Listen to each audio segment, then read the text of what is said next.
স্বরাষ্ট্রমন্ত্রী সালাউদ্দিন আহমেদকে সভাপতি করে অষ্টাদশ সংবিধান সংশোধনে ১২ সদস্যের সংসদীয় কমিটি গঠন করেছে সরকারি দল। বিরোধী দলের জন্য ৫টি পদ ফাঁকা রাখা হলেও তা প্রত্যাখ্যান করে অধিবেশন থেকে ওয়াকআউট করেছেন তারা। এর আগে বিরোধী দলীয় নেতা গণভোট মেরে সংবিধান সংস্কার পরিষদ গঠনের আহ্বান জানান। জবাবে স্বরাষ্ট্রমন্ত্রী বলেন, গণভোটের বাইরেও জনগণ তাদের সংবিধান সংশোধনের ক্ষমতা দিয়ে সরকার গঠনের রায় দিয়েছে। বাকিরা জানাচ্ছেন নুরনবী সরকার।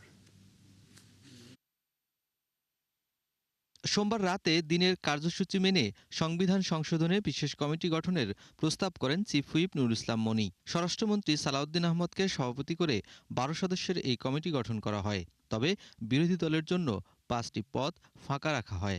বিএনপি থেকে ৭ জন, বাংলাদেশ জাতীয় পার্টি থেকে 1 জন, গণসংহতি আন্দোলন থেকে 1 জন, গণ অধিকার পরিষদ থেকে 1 জন এবং ইসলামী আন্দোলন বাংলাদেশ থেকে 1 জন, স্বতন্ত্র সদস্যদের মধ্য থেকে 1 জন, বিরোধী দল থেকে 5 জন। এ নিয়ে ছিল মোট 17 জন।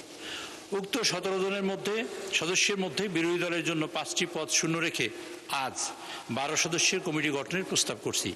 জনাব সালাউদ্দিন আহমেদ, 294 কক্সবাজার 1 সভাপতি।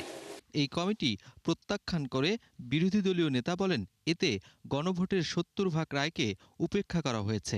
আমাদের 2টা শপথই আমরা মনে করি বিদ্যমান আছে, সুতরাং ওইটাকে যদি বাইপাস করার জন্য এই কমিটি গঠন করা হয় তাহলে আমরা এই প্রস্তাব প্রত্যাখ্যান করছি। ৬৮.৬%। এই মতামত যদি এইভাবে অবলীলায় শেষ হয়ে যায় তাহলে ভবিষ্যতে গণতান্ত্রিক এই পদ্ধতির উপর জনগণ আস্থা হারাবে না, শুধু বিদ্রোহী হয়ে উঠবে। এরপর সংসদ থেকে ওয়াকআউট করেন বিরোধী দলের নেতারা। রায়কে সম্মান করা হচ্ছে না, তার প্রতিবাদে আমরা ওয়াকআউট করছি। ধন্যবাদ মাননীয় স্পিকার। মাননীয় স্বরাষ্ট্রমন্ত্রী, মাননীয় বিরোধী দলীয় নেতা একটু যদি শুনতেন হয়তোবা কিছু আশার আলো আসতে পারে, জানি না আমি কিছু। আচ্ছা, এ সময় কমিটি গঠনের পক্ষে যুক্তি তুলে ধরে বিরোধী দলের তীব্র সমালোচনা করেন স্বরাষ্ট্রমন্ত্রী। ম্যানিফেস্টোর উপরে 31 দফার উপরে এবং নির্বাচন কমিশনের ডিক্লারকৃত নির্বাচনের উপরে আমাদেরকে যে জনগণ ভোট দিল, 51% ভোট দিয়ে এখানে সার্বভৌম পার্লামেন্টে আমাদেরকে পাঠিয়েছিল, সেই পার্লামেন্টের এখতিয়ার কি? এটা ইউনিটারি ইন্ডিপেন্ডেন্ট স্টেট হিসাবে, একটা ইন্ডিপেন্ডেন্ট স্টেট হিসাবে আমরা একটা ইউনিটারি কান্ট্রিতে আছি, সেখানে একটা সংসদ থাকবে।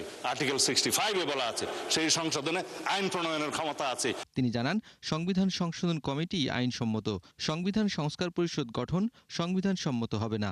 জুলাই জাতীয় সনদের সবকিছু আমরা এখানে বাস্তবায়ন করতে চাই এবং তার বহির্ভূতভাবে যদি সংবিধান সংস্কার পরিষদ গঠন করতে চায় তারা সেই আলোচনা এখানে এসে করুক, সংবিধান সংশোধনী কমিটিতে করুক। আর না হলে পরে রাস্তায় গিয়ে সংবিধান সংস্কার পরিষদের কমিটি করলে তো সংবিধান সংশোধন না করে আমরা বসে থাকতে পারবো না।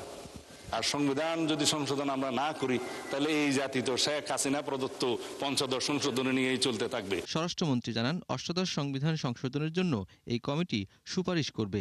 জাতীয় সনদ প্রণীত হয়েছে, যে সমস্ত রাজনৈতিক দল স্বাক্ষর করেছে তাদের সাথে বসে আলোচনা করব।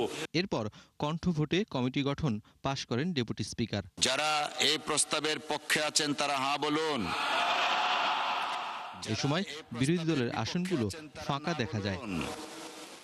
নুরনবী সরকার, ৭১, ঢাকা।